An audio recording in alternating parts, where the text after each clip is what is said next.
Welcome back, Hero of Kvatch. Are your daggers just not cutting it? Want to give your stealth archer a better shot? Today, we're turning your tame toxins into vicious venom and dosing our way through master difficulty with the 5 best poison recipes in Oblivion Remastered. We have the best spots to find all the ingredients you'll need. Watch to the end for a special bonus brew, and let's get into it. First up is the Fatal Flask. With just the right mix of damage and debilitation, this brew makes for a powerful opening shot on any unsuspecting target. You'll get frost damage, paralyze, burden, shock damage, and damage health.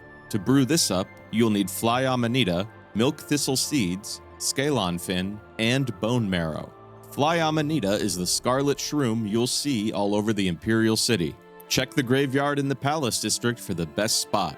Milk thistle seeds are found in the Gold Coast, Gerald Mountains, or east of Cheydinhal. For the last 2 ingredients, you'll need to head to the Shivering Isles. Scalon fins are dropped off Scalons, a common enemy you'll find all over, generally in swamps and bogs. Bone Marrow drops off Shambles, a slightly less common enemy, and you can pick up a few in dungeons such as Zaselm or the Howling Halls. The damage effects on this brew break through many resistances of more fire-friendly foes. The paralysis and burden render the target vulnerable to a weakness stacking follow-up, further boosting damage. This makes the Fatal Flask a great all-around opener for tough fights, or as a ranged follow-up after an AoE weakness spell. A dab of this on your arrows will be sure to have you leaving the arena in victory. What's this? Who goes there? Oh, you're an unsubscribed viewer. Let's make a deal. You hit like and subscribe and you can follow me as long as you want. I'm going to follow you and watch you and worship the ground you walk on. That's not what I asked, but okay. All right, now back to the video. Next up, let's keep those fidgety foes stuck in place with some root beer. This earthy delight causes your target's muscles to seize up, inflicting them with damage health, silence, paralyze, burden, and damage speed. To make it, you'll need boar meat, harada, rot scale, and green-stained cup cap. Boar meat can be found off food vendors, hunting boars out in the world, or in various homes and habitats. Here's a few I found in Megram's house in Cheydinhal. Harada is a tall grass-like plant you can find in abundance all over Oblivion gates. Rot scale can be found throughout the swamp gas hole in the Shivering Isles. Look for the smaller gray pods on the ground next to the walls. Green-stained cup cap can be found in the Blackwood region, east of Leowin. Here's an incredible spot I found just east of Fort Blueblood. Any build using a bow is well served by keeping a 6-pack of root beer on hand. With your enemies stuck in place, what once were challenging encounters now seem like shooting fish in a barrel. Use the extra time to pepper your foe with a barrage of arrows, heal and buff yourself up, or follow up with a damage over time spell to roast it in place as it watches on helplessly.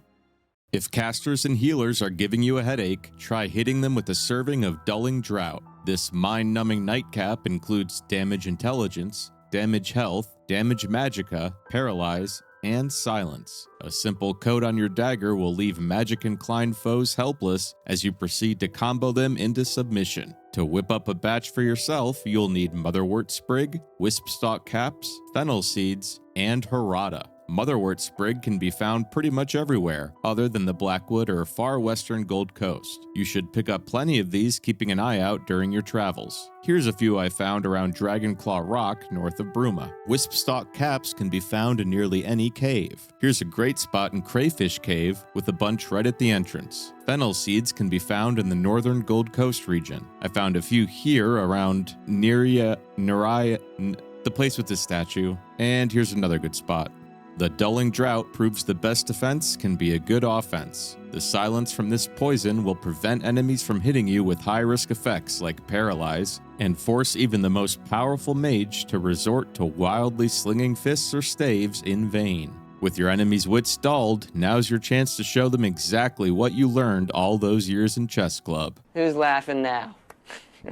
If you prefer to wear an enemy down before finishing them off, you may need the Droopy Draft. This languid libation includes damage fatigue, silence, damage magicka, and damage willpower. This poison specializes in fatigue damage, knocking your target out for the count. To craft it, you'll need motherwort sprig, rat meat, morning glory root pulp, and Tiger Lily Nectar. You should have plenty of rat meat stashed away, but if you don't, rats can be found all over caves or the open world, especially at lower levels. Now's your chance to free up some space and use it all up. Morning Glory root pulp can be found in the West Walled or in towns throughout the world, generally hanging off walls or around buildings. Here's a good spot I found around Fort Nickel, just west of the Imperial City. Tiger Lily Nectar can be mainly found on the Gold Coast between Kvatch and Anvil or around Coral, but I found a great concentration here in Blankenmarch, northeast of Leeuwin.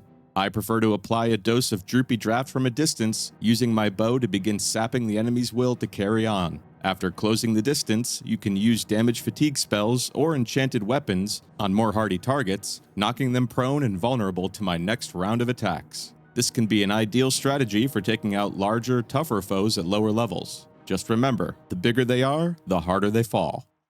For all the Nightblades out there who can't choose between spells and short swords, last we have the Scorching Snow. With a focus on elemental damage, this fusion of ice and flame comes packed with frost damage, silence, damage health, and fire damage. To cook up some of your own, you'll need frost salts, vampire dust, imp gall, and spittle stick. Frost salts are only dropped from frost atronachs, which are very rare. Your best bet is to look for these whenever you're buying from alchemy vendors. You can also find some lying around throughout the world. Here's a few you can find at the top of the spellcrafting building in the Arcane University.